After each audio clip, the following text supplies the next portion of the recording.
Good morning. Today's topic is, wait a minute, let me get this off. Today's topic is diversity, and that's a difficult one for me. I grew up in a place called Queens in New York City in the 1950s and the 1960s, and diversity was all around me. After all, it was New York City. But it was diversity at a distance. None of those people were in my inner circle. In my world, there were three kinds of people. That's all, three. There were Jews, like me, and there were a lot of them. There were Irish Catholics, and there were Italian Catholics. And that was it. That's all that existed. We didn't know any WASPs, but we heard about them. They lived somewhere else. They drank a lot of beer. They put mayonnaise on everything.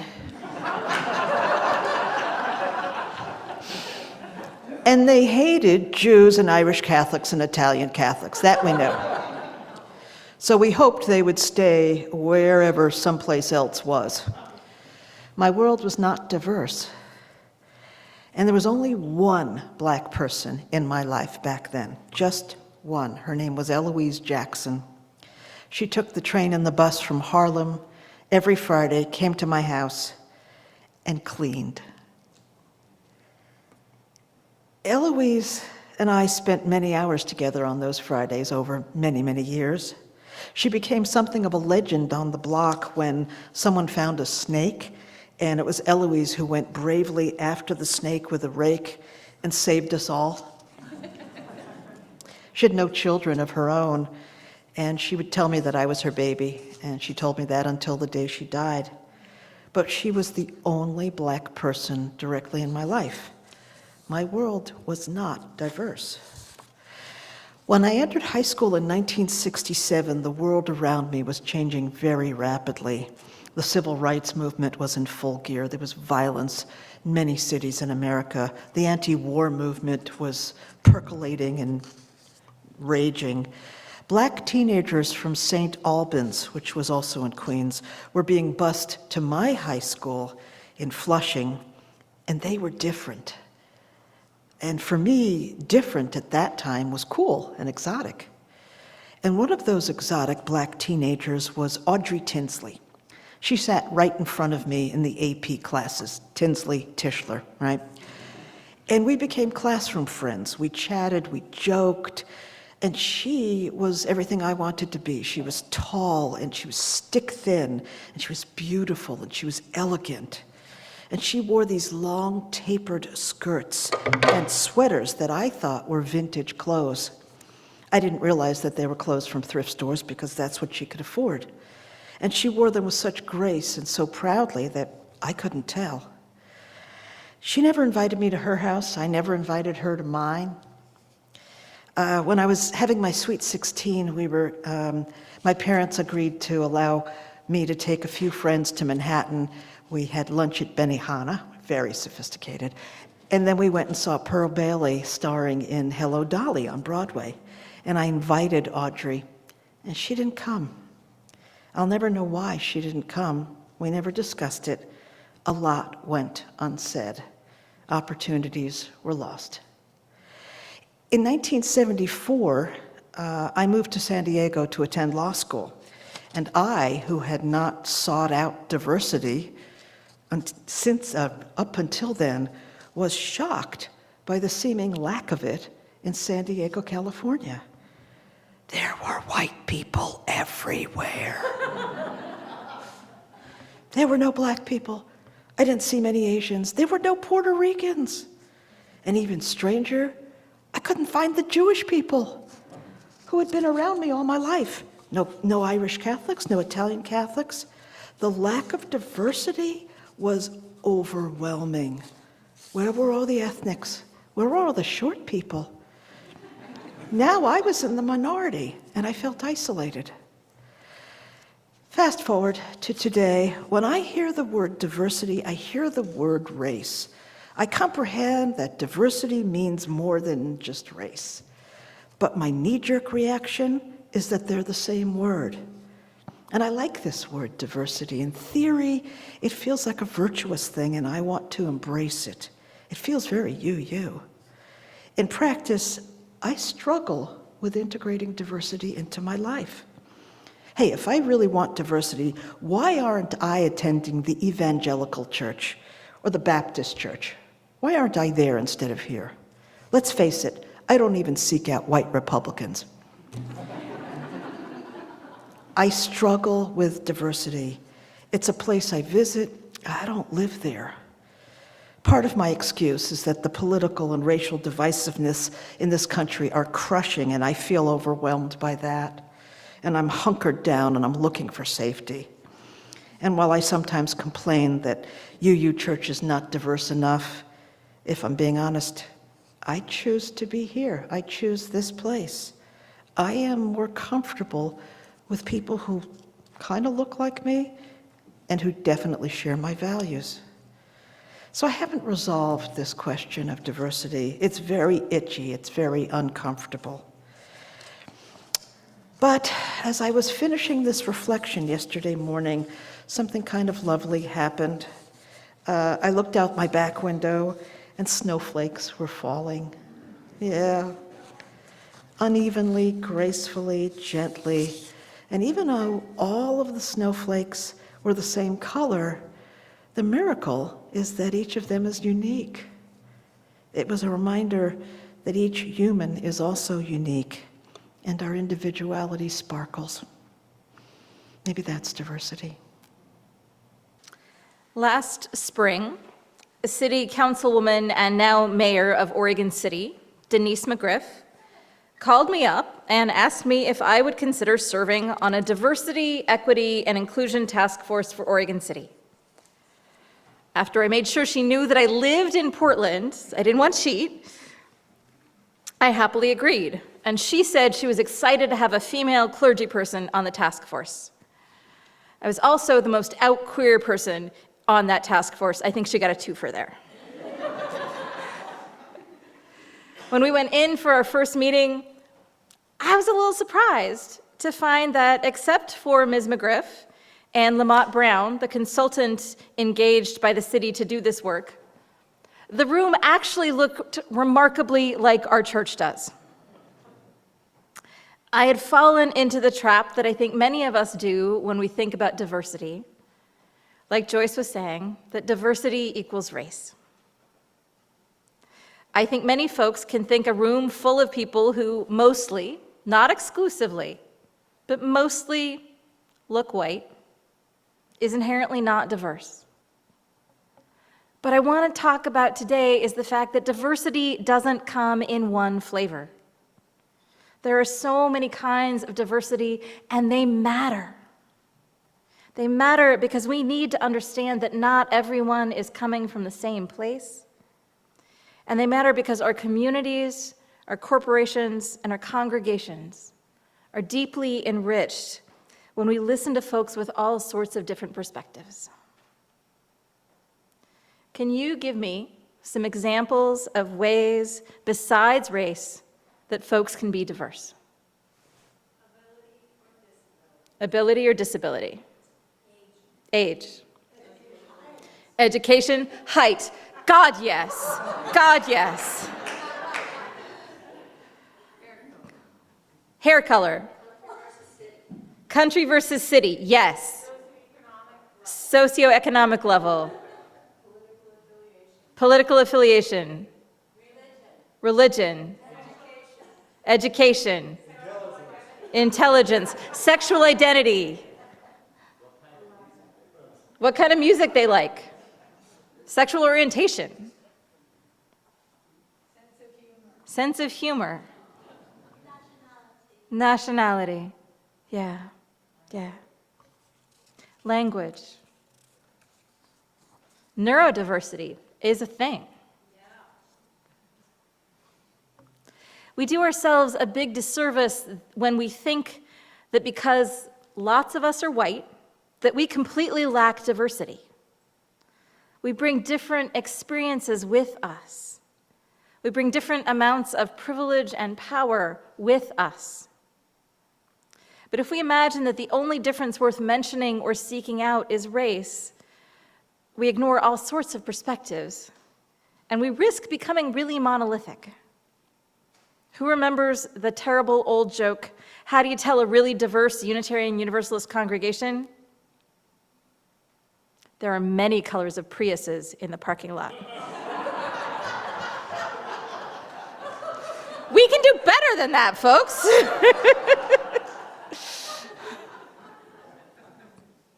I can't believe none of you have heard that before. My friend and colleague, the Reverend Kimberly Debus, writes the following in her blog, Hold My Chalice. She writes, I want to tell you the story of a congregation located downtown where all the churches are, probably on Church Street because that's a thing, with many passersby on a Sunday morning. One member, we'll call him Tom, took it upon himself to be the outside greeter, stationing himself on the steps leading to the main entrance, welcoming people and holding the door open. It was a friendly way to welcome, to actually have somebody outside greeting and welcoming. I often talk in workshops about how worship starts at the entrance and first impressions matter to visitors. That being said, those inside noticed that despite their great location, their welcoming pride flag and Black Lives Matter banner, their inviting message on the wayside pulpit, the open doors, and Tom on the steps, that there were few visitors, and most of those were older white folks. A great deal of time and consideration was given to this problem, with some wondering if their declaring their values so publicly was off-putting, or if they should change the time of the service, or if they needed more people outside explaining what Unitarian Universalism is. One person, let's call her Sue, thought that that idea was good. Maybe Tom was too busy to engage folks. And so she decided to go out onto the steps with Tom and see what she could do. Sue decided to watch first from a vantage point a few yards away to see what Tom faced on a Sunday morning. And what she saw appalled her. Because what she saw was Tom welcoming some new people. People who were white and decently dressed and skewed middle-aged or older. And what she also saw was Tom suggesting to other new people, people who were not white or who were less well-dressed or people who had kids in tow, that they might be happier with the church down the street. Right? Tom wanted like-minded people just like him to join him in the haven of this congregation. He turned their congregation into a bunker. Despite all the signs outside suggesting that this place was a beacon of hope and welcome and equity and inclusion, Tom turned the congregation into a bunker filled with like-minded people, people just like him, who maybe left a more conservative forms of religion and now wanted someplace where they could be with others who were just as liberal as he was, as allergic to religious language as he was, as comfortable in their middle-class smugness as he was. A place with people who did a pretty good job of affirming their ethics and a really crappy job of promoting them. We are trying really hard not to be a place like Tom was trying to turn his congregation into. But this story illustrates how much power all of you have in that role. A man told me recently, rather smugly, about how he walked into a UU congregation, and I walked all the way in, and I turned around, and I walked all the way back, and not one person greeted me. And so I didn't go to church there. I went to a different church. Wow, that's a high bar. I am not sure how much all of you understand how important you are to making sure this is a welcoming place. And it's tricky, Because for every person who will turn around and walk away if nobody greets them, you have a couple who are a little terrified to be there and would kind of prefer not to be overwhelmed. Introverts versus extroverts, another difference. I'm going to share with you some of the things that will help. Because one of the problems is that even if we mean well, and I know that y'all mean well, we can still say stupid things, and those stupid things can drive people away. So we're going to practice, okay? I am going to share some of my tricks with you, honed in years of ministry. For example, if you are not 100% sure of someone's gender, avoid gendered statements. Hi, folks, it's so good to see you. Excuse me is a full sentence. If you really are overly polite, you can say, hi, I'm sorry, could I scoot past you, please? You do not need to add young man to it. We are still getting back to having folks in church in person. It is possible that the person you think is new because you haven't been here in a while is in fact a member of 3 years and the board moderator. Hi, I'm not sure if we've met. I'm Marcia is a much better way to greet people than, oh, you must be new here, right? How many of you have heard me say, hi, I'm not sure if we've met. I'm Marcia. Yeah, I totally rely on that one a lot. I don't remember everybody. I try. I don't remember everybody.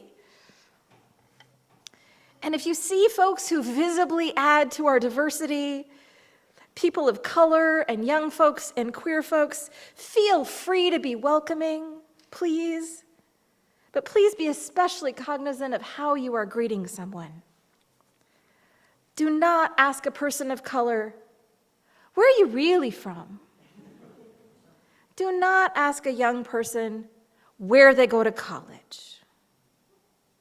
Do not ask anyone to be on the board in their first 3 visits, okay? That has happened in other places. I'm serious. Instead, just ask the same open-ended questions that you would ask anyone else, or just say, hi, I'm glad you're here today. Try the, hi, I don't know if we've met. I'm Marcia. Insert your own name. If they specifically say, no, I'm new, then you can say, what brought you to Willamette Falls today? That's a good open-ended question. What'd you think of the service? Would you like to come downstairs for coffee? All of those are really good, welcoming statements. The board is working on 3 main goals this year. Build and rebuild connections and community. Give people the opportunity to serve. And improve inclusion and accessibility for members and newcomers. As part of that inclusion and accessibility, we need to be ready to become more diverse. But becoming more diverse doesn't mean let's get more people of color in the door so we can feel better about ourselves. Because being more diverse means that we do our work as a congregation and as individuals to be sure that we are welcoming and inclusive. We need to start with making sure folks who are already here get to bring their full selves. We have people here who are straight and gay and bi and asexual and monogamous and polyamorous. We have folks here who are cisgendered and transgender and non-binary. We have folks here on the autism spectrum and with ADHD and who are neurotypical. We have folks here who grew up in wealth and those who grew up in poverty. Folks of all different abilities and disabilities who went to college or didn't, who are financially comfortable or not, who are parents or not. We have folks of every age. We have veterans. We have people of color. And until we learn to really understand and embrace the diversity we have, it is not helpful to just wonder why we can't attract more Black people. Part of that is realizing that we can do things differently. Part of that is understanding that one type of music or service or way of kids behaving is not the only possibility. Part of that is learning to value the differences that folks from different backgrounds bring. Part of that is understanding white supremacy culture and how just because we've been trained that how upper middle class white Northerners do something is right, that it's not necessarily the only or the best way to do it. The board is reading a book together called Widening the Circle of Concern. And it talks about how Unitarian Universalist congregations and the Unitarian Universalist Association has failed to really embrace diversity and needs to be willing to do things differently. It gives concrete suggestions for how to be more welcoming to a variety of folks and how to include more people in congregational governance. The board, your board, is committed to learning how to be more inclusive, beginning with audits of how welcoming we are to people with disabilities and improving our bathroom accessibility, especially for queer and trans folks, making sure everybody has a safe place to use the bathroom. The book also encourages congregations to evaluate our methods of governance. Is Robert's Rules of Order really the be-all, end-all? How do we welcome folks online into full participation in the congregation? The Oregon City Task Force contained folks of different ages and races and experiences and sexual orientations, veterans' statuses, backgrounds, religions, and political beliefs. We had a white father of 4 who said, "I'm pretty sure I'm the most conservative person in the room, but I try and have an open mind." And we had a woman with spider tattoos all over her neck and shoulders and arms. We had a man interested in veterans' issues and a white woman with a biracial child interested in making the schools more welcoming. Interestingly, the person who looked like an African-American man was in fact a Canadian citizen of Arab descent. We were a diverse group, just like our congregation is. Let's take the time to understand the diversity that we do have and understand it better. Let's be a congregation that strives for real inclusion, where each of us can bring our full selves and be seen and respected and valued for exactly who we are. We might have to change a little bit to get there, but that change will do us good. Blessed be, and amen.